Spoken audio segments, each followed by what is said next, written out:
It's the Full Court Press with Eric Frandsen and Jason Walker. Welcome back to the to the show that we're doing right now. Following the local teams, breaking down the biggest games with in-depth analysis and team interviews. There's going to be much higher expectations, sense of awareness of what we bring to the table. Join the show by calling into 435-752-1069 or text 435-339-0321. It's the Full Court Press. Rose, answer. Yes! Caught! Touchdown! They did it!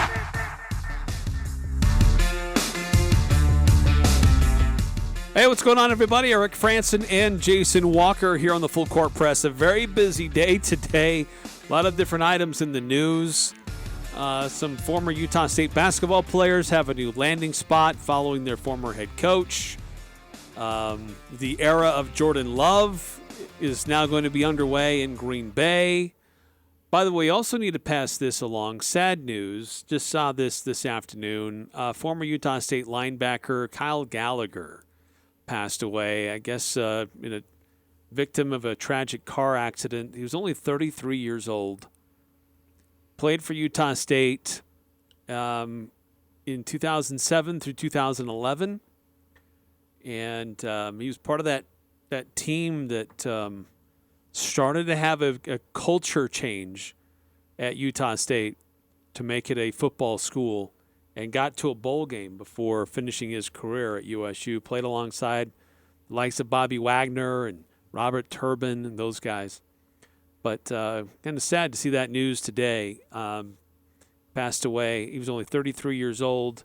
But during his junior and senior years, 2010, 2011, finished second only to Bobby Wagner in tackles. So very much a part of that Utah State culture change that happened about 12, 13 years ago.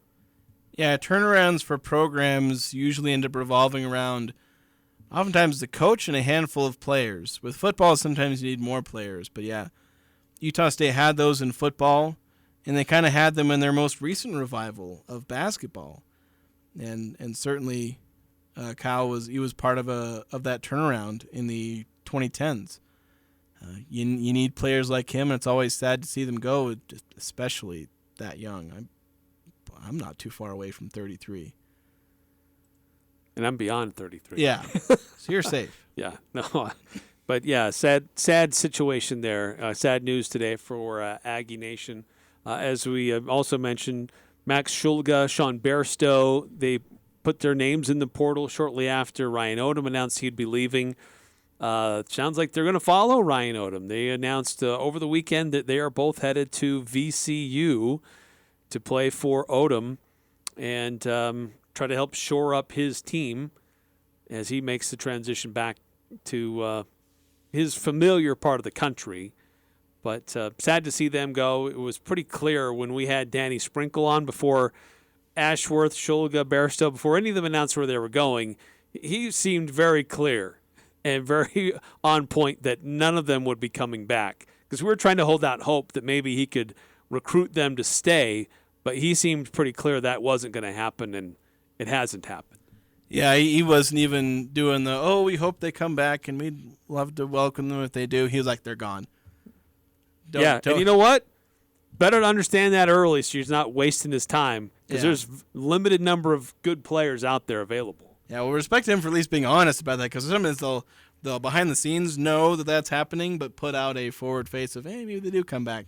Give fans hope, because, giving fans hope, that's usually the job of PR, is to, everything's sunshine and roses. And but he was like, he's being realist. Like, look, it's rough. You're losing your stars. But, he did obviously emphasize we're going to go out there, we're going to get some stuff done. But just coming over the news wire, it's official. Oh. We were talking about NBA awards, Most Improved Player of the Year award being announced just minutes ago. 2 minutes ago, Shams Charania, he announced, or I don't know if somebody else announced before him, but Lauri Markkanen is your 2022-23 NBA Most Improved Player of the Year. There it is. There you go. Nice. So first ever in Jazz history, as far as I'm aware. Certainly, I think very well deserved on his part. had a jump in like 10 points per game. Okay, so Utah Jazz, they've just shared some of the reasons why he would have received this there you go. accolade. Let's hear. Okay, so last season, 14.8 points per game. This season, 25.6. Last year, true shooting percentage, 58.2. This year, 64. 3 double-doubles last year, 28 double-doubles this year. He only had one 30-point game last year, and this season he had 16. Largest improvement in points per game by any player. So Lauri had a big impact for the Jazz. He took it. Look, it started in the summer when he played for his country, and sometimes you'll see those player performances when they play for their country in these Euro leagues and FIBA and stuff like that, and kind of question, like, does that really translate? But those are getting better and better all the time with more international players playing professionally. And he dominated. He had a great run in the summer, and then he comes to Salt Lake, and he really didn't let off. He just kept getting better and better and better. Yeah, and see, I've got a nice plate of crow in front of me because I was very much in the crowd of watching him do that. I'm like, do not expect that when he comes to Utah. And he did that and more because he's averaging like 20 points per game or something like that with his Finland, right? Right, with Finland. I'm trying to remember, be completely sure which Nordic country he was from. But, he scored even more points per game with Utah than he did with his European team. It's like he was just such an out of the box improvement. Like, where did this come from? This is a guy who's been a decent scorer. He came into the league being an offensive guy. He was a stretch big. He was known as a shooter. He was 7 foot, could be an okay rebounder. Was most of that, 13, 14, 15 points per game with the Bulls and the Cavs, and I think maybe one other team. Might have just been the Bulls and the Cavs, but did all right with those teams. Was even a starter with the Cavaliers. He was playing like 26-ish minutes a game at 14 points per game with the Cavs, and comes around, he plays a few more minutes per game with the Jazz, and he goes plus 10 points per game. It's like, where does that come from? And a lot of it was just, playing a bigger role in those minutes, but also historic levels of efficiency for him, and also unlocking a part of his game that maybe he hadn't unlocked it before, because he started dunking the ball a ton. He became a slasher. Before he was just a 3-point shooting big. This year he added being a slasher to that, where I think was the first player in NBA history to hit 200 threes and 100 dunks. Like, he had a combination of being a slasher and shooter that the league hasn't seen too much of. So it was very few players reach that mark, that milestone with that you referred to, with the number of dunks and the number of 3-pointers made. That's Kevin Durant kind of territory, and very few players reach what Lauri Markkanen did. I mean, it's very elite territory that he has developed into. Yeah, and he did it on a surprisingly low usage. Normally guys are in the high 20s, 30s in terms of usage when they're in the high to mid 20s scoring, but Markkanen, I think, was in like the low 20s in his usage percentage. And it created some kind of unique, if you talk about, points scored relative to usage percentage, Lauri Markkanen is one of the most unique players in NBA history in that regard. And so there's obviously a lot of excitement around Markkanen because he's probably going to continue being about what he is now for several more years. He's getting into his prime where he can play like this for 3, 4, 5 more years. And if the Jazz can capitalize on that, they can maybe open up a championship window. But that's something that we'll have to wait down the line because the Jazz are still getting into their rebuild here. And you know what Lauri Markkanen is doing today to celebrate this award, this recognition? He's going to do push-ups, probably. Yeah, he's tromping around somewhere with the Finnish army because he's got mandatory service this summer. Yeah, I wonder if do they let him watch it? What do they? I'm sure they do something. I'm pretty sure they're kind of lax. I think they have a special Maybe recorded something beforehand. I think it's I think as far as what he's doing right now, there's a special kind of area he's gone to, like for athletes when they have to do their mandatory service, they like go to a specific, place to train and do their service. To where I don't think they're treating him any better, but it's like, special circumstances. And when you have a system like this where literally everyone has to serve in the military, you got to have some carve-outs for people who maybe it's more difficult or, yes, whatnot. And I think I heard they have something like that for professional athletes where basically they work with them to try and make it work with their schedule. Because it's not like Finland's at war with anybody, so they don't have to be super strict about making everyone serve in the Army. 5452 must have sent this in just as the announcement was made. Utah Jazz All-Star Lauri Markkanen won the 2022-23 NBA Most Improved Player of the award. Very significant award. Yeah, awesome news coming across just this hour. 9315 also texting in. People like Ike Larson give me hope because they're willing to stay at Utah State, so that means there is some that are not after huge dollars. And then, how do we get USU to televise the spring scrimmages for us who live a long ways away? I think that's just contacting, because for them, they can just set up a stream where you don't even have like commentary. Just prop a camera up there. Yeah, good question. By the way, to answer your question about Lauri, what he may be doing, or I don't know if it's a question, but pointing out he was doing military service, but apparently he's going to be doing an interview. He's been granted evening leave. This is from Eric Walden. It'll be 2 a.m., I think, our time, because he's in Helsinki. But he was granted some leave so that he could do an interview. Oh, wow. Which, that's the kind of stuff they're going to do. Like I said, they're not going to be, super strict about this with him. So he's off the base to do this. Yeah, he's going off the base. So they grant him a little bit of leave, which I think in most armies you can get leave for a variety of reasons, so long as it's a legitimate reason. And especially because it's like for the evening. It's like you can go off and do something if you need to do something. While the rest of us sleep, if you really need to go do something else, it's on you. Well, I said I sleep over it. I don't think it's 2 a.m. local time. I think it's 2 a.m. our time. He's just across the world.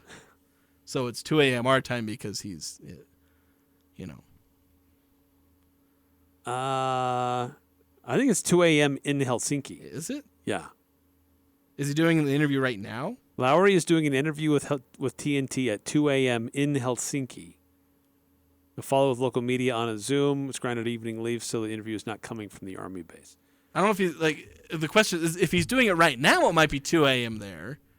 Or is he doing it where it's 2 a.m. here, but it's in the evening or sometime for him? Like, that's what I'm trying to figure out. Like, is he doing the interview like it's maybe that's something we'll have to figure out. Because, there's a big time gap, so somebody is going to be way out of, their normal time slot. So is he doing a interview where it's 2 a.m. right now? It's 2 a.m. right now in Helsinki. Then maybe that's what it is. If he's doing an interview right now because they did a broadcast on TNT. So maybe he's doing the interview now. Doing a live interview with them. Shouldn't they have just pre-recorded it? Like give him leave like during the day, because they know who's going to win the award. They always do something for like the sixth man, things like that, especially if their team is still involved in the playoffs, so they can do it with their teammates around them. Or most improved, with any of these awards, sometimes you'll see them receive these awards like in practice, because they'll have the award in hand in the arena, and then they'll officially reveal the video later in the day. But but like a little bit different situation. You could have pre-recorded an interview here instead half the world away. Instead of making him get up at 2 a.m. to where in the military, at 2 a.m. he's probably got to get up in 2 hours.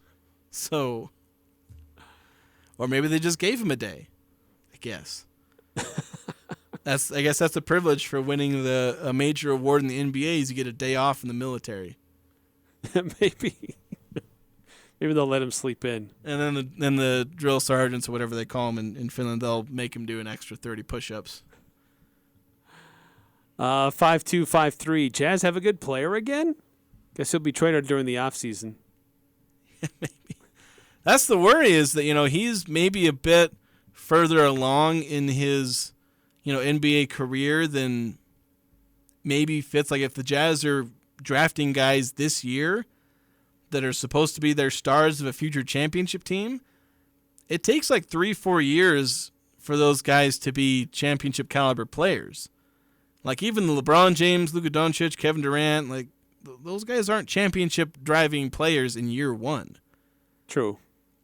Like year 3 or 4 is about the earliest you're going to get. That's why Lauri Markkanen, he'll be towards the end of his, all-star caliber days, just as, in an ideal situation, just as Utah's stars start becoming the kind of alpha, all-NBA guys. Because we talk about Lauri Markkanen being like a number 2. Well, that means you need a number 1. But unless you trade for a number 1, you're not getting one out of the draft. He's not going to be a true number 1 until Lauri Markkanen's almost done with his, his best years. So it's an interesting worry where, like, does Lauri Markkanen end up getting traded or just moving on? It is kind of a worry. But for now, let's enjoy it. The Jazz continue to have good players. You say Jazz have a good player again? Well, they just had Donovan Mitchell, Rudy Gobert. Yeah, it Gordon didn't take Hayward. that long. Like how many like consecutive years have the Jazz had like an all-star caliber player? I know they haven't had an all-star every year since Gordon Hayward made it that one year, but Rudy Gobert should have made it some of those years. But they've had like an all-star caliber player like every year since like 2016. So, congratulations to Lauri Markkanen. Apparently he's done his interview with TNT. Now he's on with local media because I'm starting to see them share screen caps of Lauri with his buzz cut as it's 2 a.m. In Helsinki, Finland. We're going to do this. We're going to take a time out here on the Full Court Press. More to discuss. We want to get into our observations of what happened on Saturday for the Utah State football. They held their final practice of the spring, which did kind of morph into a mini scrimmage, kind of situational stuff. But we did see some 1s versus 2s. We did see some defensive plays. We saw some offensive plays as well. Saw some exciting stuff. And we'll hear more from the coach and players. It's all coming up here on the Full Court Press. Imagine your wedding day. Elegant, simple, yet stunning, stress-free. It's your day. It's all about you. Whether you're looking for small and simple or have a grander idea, the Riverwoods Conference Center will accommodate your every need. Choose the inside ballroom elegance or outside along the natural decor of the beautiful Logan River. A Riverwoods event planner will work personally with you to make sure your event is exactly how you've envisioned it. The Riverwoods Conference Center, where your happily ever after begins. Google Riverwoods Conference Center or call 750-5151. Spring is here, which means more driving and future vacations. Make sure you don't forget your car as you move about your busy life. This is Dustin with Valvoline Instant Oil Change in Logan. More driving means more wear and tear for your vehicle. Come in to Valvoline Instant Oil Change to get it serviced. We'll have you in and out quickly, making sure your ride is ready for whatever life brings you. Valvoline Instant Oil Change, 695 North Main in Logan, across from Angie's. Did you know that the ideal time to have your wisdom teeth evaluated is between ages 14 to 16? While some people have room to keep them, most do not, and they can grow in at unnatural angles. This can lead to problems like headaches, jaw pain, gum disease, and infection. This is Dr. Devin Burns at Cache Valley Wisdom Teeth. Is it time to have your wisdom teeth removed? Call our office and mention this ad to receive a free panoramic x-ray and consultation. Our compassionate team at Cache Valley Wisdom Teeth will make your wisdom teeth removal comfortable and easy. Visit CacheValleyWisdomTeeth.com. When it comes to home care, it's important to know you have a choice. If you or a loved one is in need of hospice or home health services, remember that Primrose Home Care and Hospice believes in treating the patient as well as the problem. We work directly with you and your doctor to create a health plan that's catered to your needs. Our team is devoted to providing options in the freedom and safety of your own home. Visit us at primrosecare.com or call to schedule a free consultation. Primrose Home Care and Hospice, your local hospice and home health provider since 2006. The Aggies are #1 here. The Full Court Press. Connect with us on Facebook, Twitter, and online at 1069thefan.com.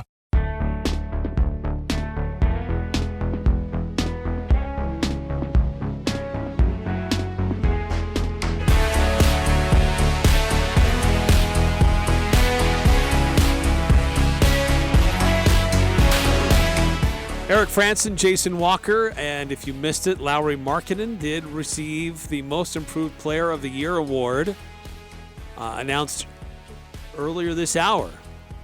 And it sounds like he's doing some interviews with some local media. It's 2 a.m., 2:21 now, in Helsinki. Getting an accurate, up-to-date time of Helsinki, everyone. 106.9 The Fan. Tony Jones, who writes for The Athletic, saying that Lauri is planning on playing in the World Cup this summer. So even though he's in Finland for military assignments, I'm sure he's got to have access to a gym where he can keep working with his team, his Finnish national team. And I think he's got 165 days in the current term that he's doing. Yeah, he said he's going to have to split it between 2 summers. Okay. So he's not going to do it all this summer because he wants to be able to represent his team, his country, I should say, in the World Cup. Yeah. And getting leave from the Army to play sports is a tradition as old as the Army itself. That happens a lot, actually. People getting released from the Army to go play sports. You see it back in football way back when. Teams getting to leave the Army to go play football games. So him being able to play in the World Cup and get released from the Army early to go play that's not atypical at all.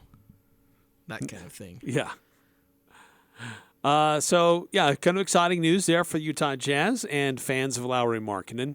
On Saturday, there was the Utah State Spring Showcase. I don't really know what to call it because it was supposed to be the blue-white scrimmage. It's the Spring Showcase. And then it was just going to be a practice, but they still had some elements of a scrimmage. Yeah, well, a lot of their practices have had 11-on-11. This one maybe a little bit more. It seemed like they got to 11-on-11 a little quicker than some of the other practices I was at. But, yeah, they still do 11-on-11s for their practice. And maybe they decided to do a little bit more just because they knew it was a spring showcase. There's only so much drill work you can do. Right.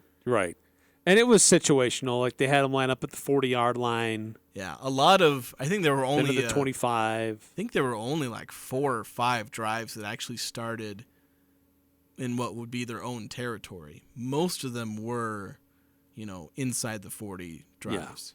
Yeah. So not as many, because they had a ton of 30, 40, even 60-yard plays in the first spring scrimmage. This one, I think their longest play was 35 yards, which was the first play of 11-on-11. Yeah. Cooper Legada Auto Tia. Yes. I didn't get it. I had to kind of calculate that on the back end because most of what I did at the scrimmage or the showcase was take videos, which is tricky because I had to get video of the play while simultaneously not showing the formations because that's something that when you take video of these practices, they prefer you not videotape their formations. Mm-hmm. So sometimes I was successful, sometimes I was not. But I got a couple of good ones. Well, here's some comments from Coach Blake Anderson on how he felt the scrimmage went and just kind of recapping the spring overall. It's been a good spring. We're not near the team that we need to be yet, but it's been steady improvement. A lot to learn on both sides of the ball. But today we got out of it with relatively no injuries, which was a huge concern considering we lost Switzer in this game a year ago. We limited the reps because we had so many guys that needed to be held and injuries. So hopefully the fans enjoy what they saw. But it was a good first step for us with this group. Summer's going to be critical. I think we got a chance to be competitive, but we got to just keep progressing. Other than that, just go back, watch the tape, go back to work. Guys leave really this next week for about 3 weeks. Back on May 30th, back to work, Coach Jackson for the summer, and fall camp starts on August 3rd, and it'll be here.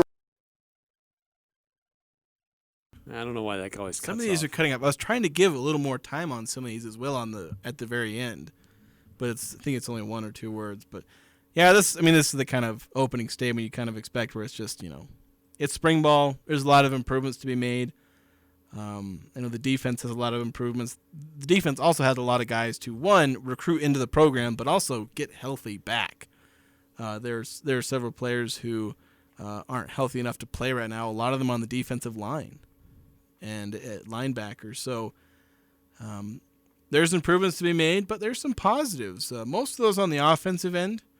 Really liking what I'm seeing on offense. I know one thing that Cooper Legas said is he really likes this group of pass catchers they have, and a bit of hyperbole, but still, I don't think he's off base with what he had to say about the pass catchers. With the receivers and the skills, I think wideouts, slots, tight ends, running backs, quarterbacks, I think this is the best group we've ever had since I've been here.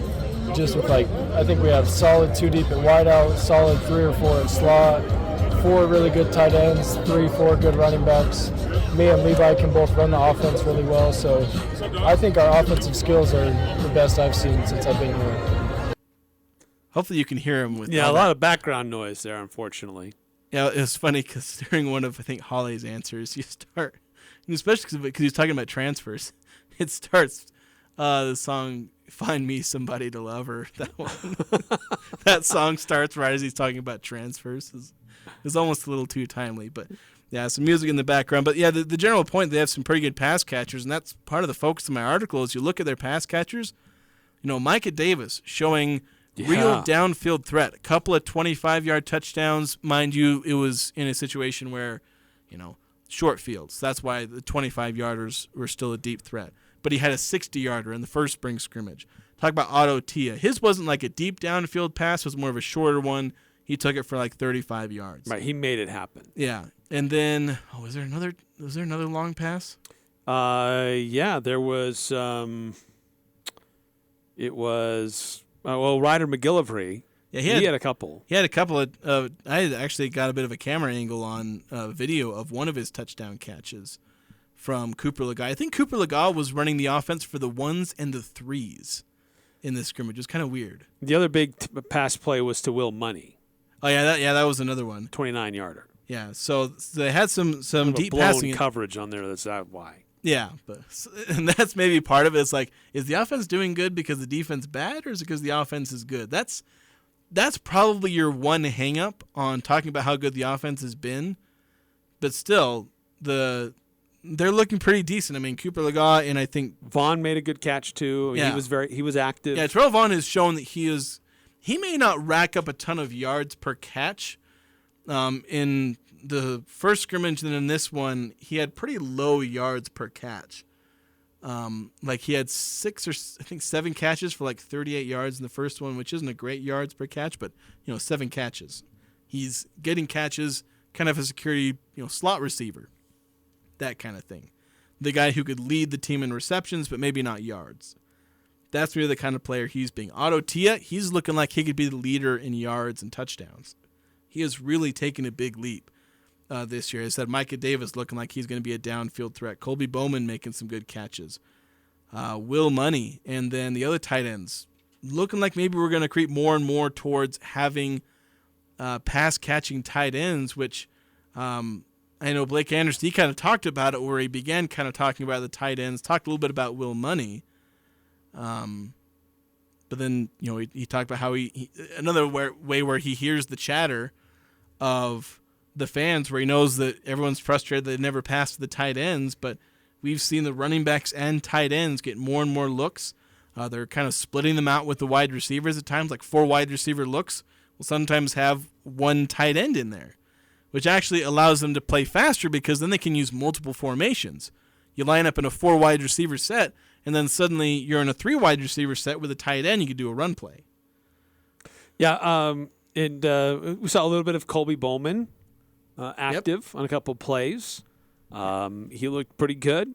We saw a lot of different wide receivers involved, and that's kind of exciting to see these different players in different parts of the field, and there's some depth there, as Cooper Legas kind of alluded to as well. And as you said, the tight ends, and Coach Anderson was also pleased with his tight ends, and just what that offense generally kind of looking like with some of the guys that can catch the ball and make some plays for the Aggies. I think, the tight end, you mean? We had one healthy tight end for the last week. Hey, Will Money is a dude. He's a senior in high school right now. I don't know if you guys know that. He graduated early. He's a senior in high school, and he's the Iron Man of the group. We've had injuries at that position, I've been really proud of him. I've been proud of the wideouts. Kobe Bowman's come in and stepped up and done. Jalen and Terrell did exactly what you expect them to do. Connor Davis, Otto had a big play. I think everybody's getting involved. It's not going to be one guy. It's going to be a collective. It's going to be a bunch of guys. You're going to see a lot of different jersey numbers. Play fast, keep them fresh, spread the ball around. Tight ends, running backs catching the ball, something I know a lot of people have been frustrated with the last 2 years. And if you watch this spring, we have spread it to everybody. That's a big part of what I want to do. I want to make them cover all the grass and all the weapons at a really high rate of speed. And we're getting there. We're not there yet, but we're getting there. So I've been pleased with the progress. I think that's what we're learning about this Utah State football team. A couple of things. One, there are some dynamic players on offense, and with considering what's going on with defense and players who may or may not be available or trying to fill some holes, this team needs to have an efficient and high-powered offense, and it looks like they're on their way there. I mean, it looks pretty exciting what this offense can do. Yeah, and they so badly have to have a really good offense. They cannot have an offense like last year where they just struggled and sputtered. They need one that can put up, like, minimum 28 points a game. Like, unless this defense just completely exceeds expectations, you need an offense that's putting up borderline 30 points a night, because you might be giving up that many. And you got to be able to get out there. I know you said this last week where they got to stay on the field for a while, which in a fast-paced offense means you got to be moving the ball, because otherwise you're going to be off the field in 49 seconds, and your defense that's given up 30 a night is getting sent back out there. So if they have an explosive offense, this season becomes potentially a lot more exciting. Yeah, much more efficient under Cooper Legas than Levi Williams. Levi's first series went backwards. They kind of struggled, didn't convert a first down. In his second series, Barthiel had a great defensive play on third down. They opted to go for it on fourth and converted, ended up throwing a touchdown to Micah Davis. But one of the things that was kind of weird is that Levi, if he got out and tried to scramble, like, players could hit him and tackle him, but if it was Cooper, they just touched him and they'd blow the whistle. So it was kind of a different set of rules for the two quarterbacks under center for Utah State. And I think, Bishop Davenport was kind of that way as well, where they were able to hit him. Cooper, he was limited coming into the start of spring ball. Yeah, he is recovering from a surgery more recently than Levi is.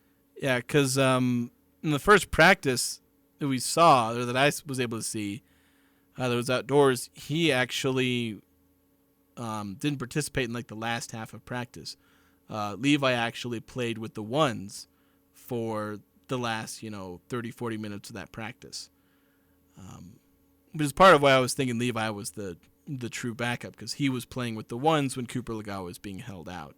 But since then, Cooper's not really been limited in practice. It just seems they're taking some of those precautions where, don't hit Cooper, but okay, go ahead and hit Levi, hit Bishop. They're tough. They can handle it. Yeah, but it's clear that Levi is still a quarterback because of the frame that he has and his body type, that he will take opportunities to run the ball. Cooper, I think he also has that green light, but he's a better thrower than Levi is. Levi may be able to manufacture yards just through his sheer force of will and power and strength. He made some decent throws too, but there's a reason Cooper is a starter and Levi's the backup. And Levi seems to have a solid deep ball. He's able to throw that, like the deep balls to Micah Davis, I think all three of them that he's caught for touchdowns in spring ball, I think all three of them have come from Levi Williams. At least two of them, including the 60-yarder he had, a few weeks ago. So Levi, he's got a very, pretty deep pass. He's done pretty well on that. And he's been able to hit his guys in stride on deep passes, which, not surprising, he's had a good arm when he's a good athlete. That's who Levi Williams is. It's generally been everything else that's worried me about Levi Williams, accuracy, in the middle passes, the middle distance passes, in short passes. Like the first pass he threw last year, he overthrew his tight end who was like 2 yards down the field. Like threw it 1.5 feet over his outstretched arms. That's what worries me about Levi Williams. Right, because there were a few of those throws on Saturday in the dirt in front of his player, or a little too late, gave the defender time to come across the middle, which should have been a short pass across over the top in the middle, and there's a linebacker who has time to get there to knock the ball away. Yeah, so for Levi, he's capable of running the offense, but he's not going to be as good or as efficient in real game situations. He can look good in practice where he's not throwing as much. He's completed 70% of his passes in the scrimmage and in the showcase, but combined between those two. And he's gotten a lot of yards. He threw for more yards than Cooper Legas did. But again, a lot of those just come in chunks when he's throwing deep passes. Cooper Legas, he's throwing more mid-range passes, while still being pretty decent on long passes as well. He's had a couple pretty passes himself. Perhaps most importantly, I don't think I've seen any of them throw an interception yet. They don't have any interceptions officially in the showcase or in the scrimmage. No. Davenport had an interception in the first scrimmage. That was the only turnover. Maybe they might have thrown one like the very first practice I was at, but they seem to have protected the ball fairly well in the passing game. And we also asked Cooper Legas, what's like having Coach Anderson as the offensive coordinator? Like, he's been the coach for a while, but now he's your coach and the OC. He had an interesting response to that. I think it's awesome just having that head guy be the one that's in charge of the offense, in charge of the quarterbacks, because we have to be the leader on the field. So having the leader of the whole system being the one to coach us really helps out. Whereas having the OC and the head coach be separate, it's like they're kind of always having to communicate what's happening in like separate meetings. So now we just all get it figured out as one group. So I've enjoyed it a lot. Yeah, sorry for the background music there. I thought I was pretty close to Cooper, but that music was loud. We were like right underneath it. So basically, if you couldn't understand that, he's basically saying that he really likes having Blake Anderson as the offensive coordinator because he's the decision maker, and it's not having to filter through somebody else and other people have to discuss and run an idea through somebody else. It's the coach. He's there, and he's also the offensive coordinator and play caller. Yeah, his communication and streamlining everything, that can certainly make it easier where, Cooper wasn't taking shots at Anthony Tucker. It was just, sometimes logistically, right, it may be working better for him, and that's where, maybe that's one way it can really help. Like, is Blake Anderson really that much better of an OC than Anthony Tucker? Then, well, maybe not. Maybe it just works better logistically and systematically for everyone that Blake be at the top there. More comments about the defensive side. We'll hear from Hale Motu'apuaka. We'll hear from Coach Anderson, his thoughts about the defense. And what did Hale and Cooper say about this recent run of transfers out of Utah State? We'll hear that coming up on the Full Court Press. A diamond is forever and is perfect to represent your love. For those special occasions, give her a natural, one-of-a-kind diamond as unique as she is. Our exclusive brand, Neat and Brilliant Diamonds, is both beautiful and affordable with quarter-carat diamonds starting at $499. We have hundreds of sparkling diamonds at our integrity price guarantee with financing available. An investment for generations to come, Monday through Saturday 10 to 7, where Utah gets engaged. S.E. Needham Jewelers, middle of the block at the sign of the clock. Cache Valley Ear, Nose, and Throat is locally owned and operated inside the beautiful new Three Peaks Medical Plaza in North Logan. Expect the most cutting-edge techniques, qualified doctors, and friendly staff to ensure the highest quality patient care. The ENT providers have extensive training to properly treat ear, nose, and throat conditions for adults and children. Cache Valley Ear, Nose, and Throat serves all of northern Utah and southern Idaho, accepting most insurance products including SelectMed. Go to CacheValleyENT.com for appointments and details. Cache Valley Ear, Nose, and Throat, located in North Logan and Providence. This is James Stevens with White Pine Funeral Services. We are humbled by and grateful for the tremendous support we have been shown since opening our doors nearly 2 years ago. So we just want to say thank you. On behalf of everyone at White Pine, first and foremost, thank you for allowing us the honor and privilege of serving you and caring for your loved ones. Additionally, thank you for voting White Pine the best mortuary in Cache Valley in both 2021 and 2022. White Pine Funeral Services, here when you need Copiers, printers, service, and supplies are just the beginning. Les Olson IT is the premier source for your business's structured cabling, IT, software, telephones, and security systems. We partner with you to find the ideal solution to all of your office technology needs. Tell us your goals and we'll get you there. Find out more at lesolson.com. Les Olson IT. Interviews, analysis, and a little bit of fun mixed in. The Full Court Press on Sports Talk Radio, 106.9 FM, 1390 AM. The Fan. The transfer thing, I think I accidentally got on Twitter, saw some stuff, but every school in the country has people leaving. Other schools leaving, we have guys leaving. That's just people we can pick up now. So, I mean, no one within our own system is worried about everyone that's gone and stuff, so we're going to be fine with that. That's Cooper Legas. Doesn't seem overly concerned about the players that have put their name in the portal and seem to be leaving Utah State football. You know, him and Hale Motu'apuaka just kind of brushed it off where it's like, yeah, they left, but we got to go from here. It's just how it is. We're going to roll with who we have. Yeah. In fact, let's... It should. Hale's comment should be in there somewhere. Yes. Just want to make sure we got the right one. So here's Hale Motu'apuaka, his thoughts about guys in the portal. You know, it's always sad to see your brothers leave, especially people, you know, you've been playing alongside for a couple of years. But, you know, I wish them all the best. But at the end of the day, you know, who we got in Aggie Nation is who we got, and we're going to ride it to the end. Yeah. That's how it is. And there's guys that are stepping in. Oh, in defense, there's a lot of guys stepping in all around Hale. And I ended up asking about, like, you know, how are the guys stepping in around him? There's guys, you know, Kean Sloan, John Ward, a few others. Like, how are they doing so far in spring ball? And Hale, he's very praiseworthy of those guys.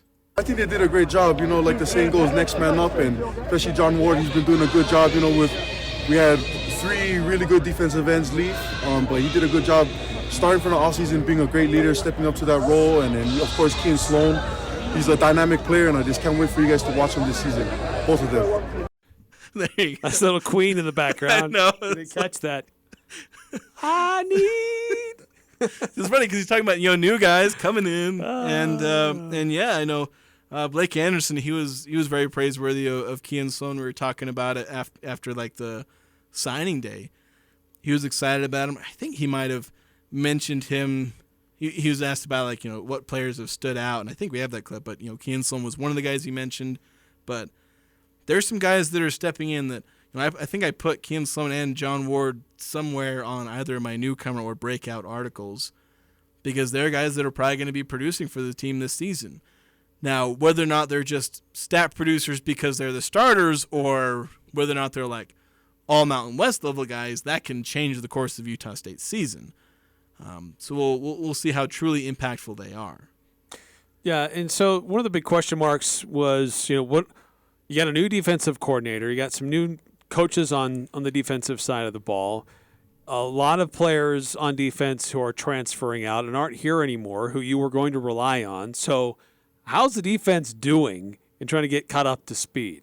No, I think it's been a lot to ask of those guys in a short period of time. They roughly had 2 weeks to even get to know their coaches, much less the defense, before we started spring. We don't make it easy on them by playing fast like we do. That's chaos they don't really want. Spread out in wide splits, that's stuff they don't want.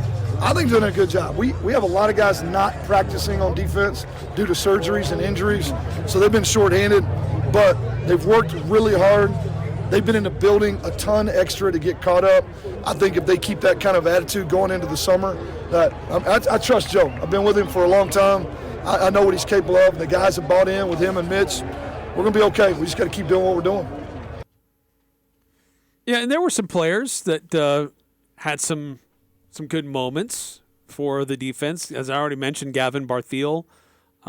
He had some great tackles out of the linebacker position. And had some stops behind the line of scrimmage, short down yardage plays. Like some of the things that I saw from him. Saw some plays where the defensive secondary got there and knocked some passes away, made life a little bit difficult. But the question is still, like, what's that defensive front going to be like? What kind of pressure can they put on an opposing offense? Yeah, and I think there's going to be some guys incoming, both, coming off of injury when they get into fall camp and also just incoming players, guys who weren't able to enroll for spring ball yet. We'll see that group boosted a little bit, so we'll probably see hopefully we'll see a big jump from the defense in fall camp than what they were in spring ball. But maybe we'll see a jump from the offense too, because there's guys that were in the offense, or guys that weren't part of this offense in spring ball. Like their projected starting running back, Robert Briggs. He's been out all of spring ball recovering from an injury. Yeah. Booth made some nice runs, but he's probably not going to be the projected starter. Yeah, he's looking like he's going to be he's going to challenge for it. Yeah, because it looks like it's going to be Briggs. Booth, he's been taking like the first snaps, but they've not gone exclusively with him when they're running the first team. They've gone with, I think Jordan Wilmore actually jumped up the depth chart a little bit this time. Wilmore made some plays on Saturday. Yeah, because in the other scrimmage, I think Cooper Jones was like the second man up behind Booth and was sharing first team snaps with Booth, but Wilmore was doing that. And Cooper Jones was, I think, still part of the scrimmage or of the practice. Yeah. So Wilmore may be jumping up the depth chart a little bit. Then they're bringing in two pretty solid high school recruits that'll be coming in. And then obviously Briggs coming in as well.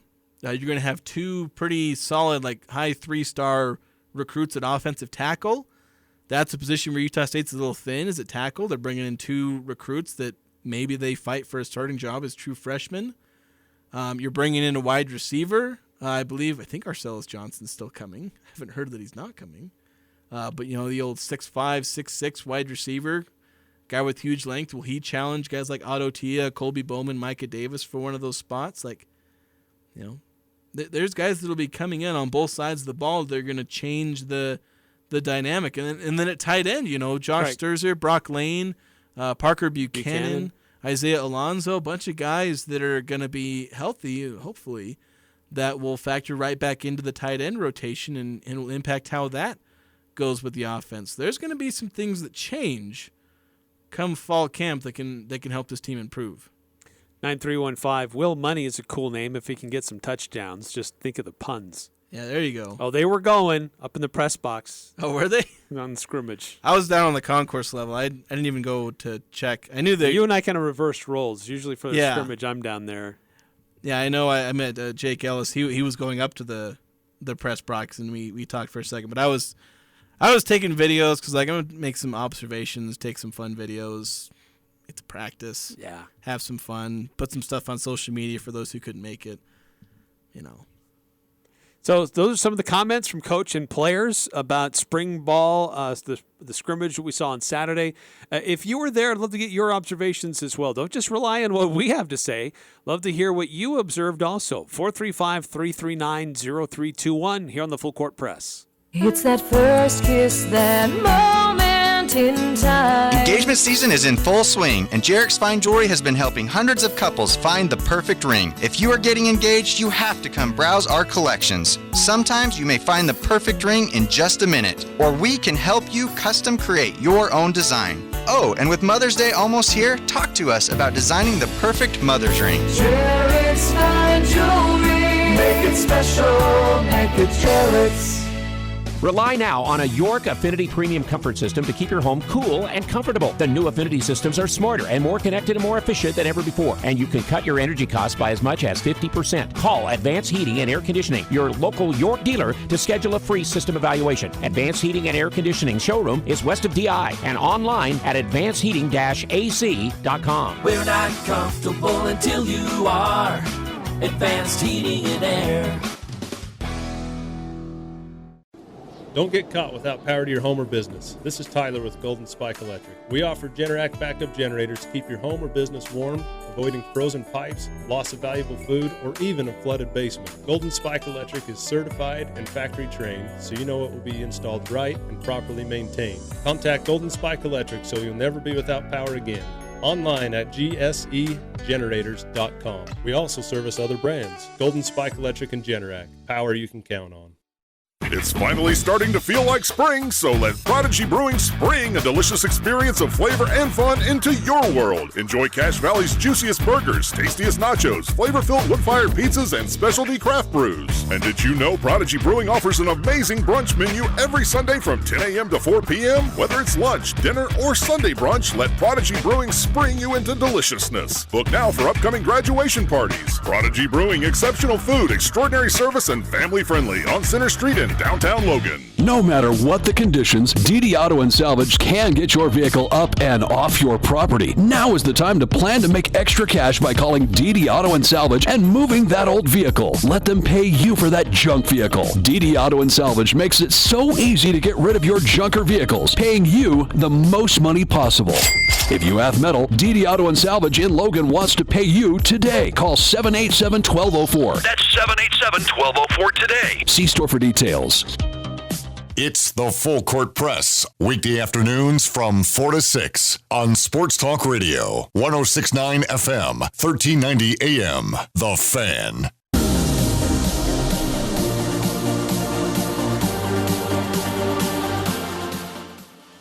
Jazz fans, thank you for your support. Couldn't do it without you. This is just the beginning, and I can't wait to see you again next year. Go Jazz.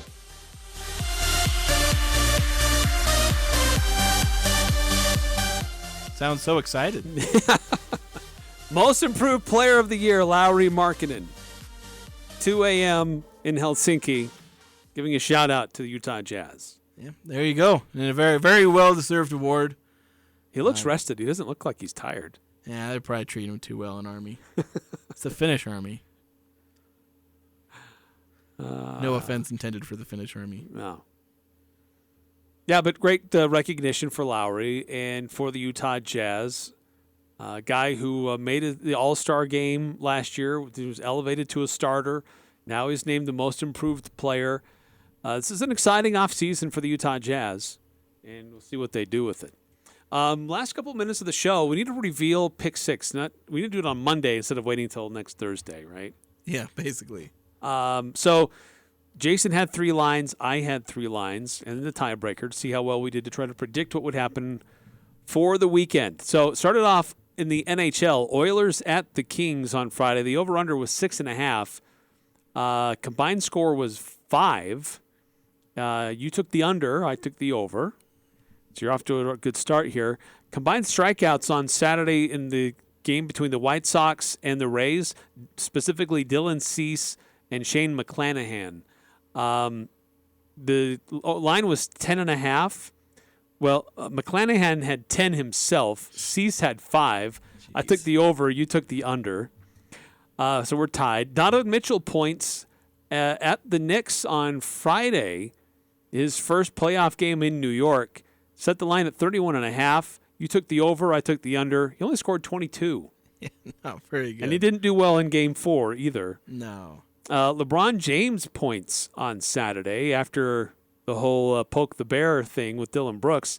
Set the line at 40.5. Yeah, put it pretty high. I took the under. You took the over. He scored 25 in that one. Sabonis combined points, assists, and rebounds for Game 3 for Sacramento. Line was set at 40.5. We both took the over. He scored 15 points, 4 assists, 16 rebounds, so he fell short of that number. So we both missed on that one. And then RSL versus San Jose. You predicted San Jose by 1.5 goals, and it was Real Salt Lake taking care of business, winning 3-1. So you took the over, I took the under, but since you picked San Jose, I actually got that one correct. Yeah.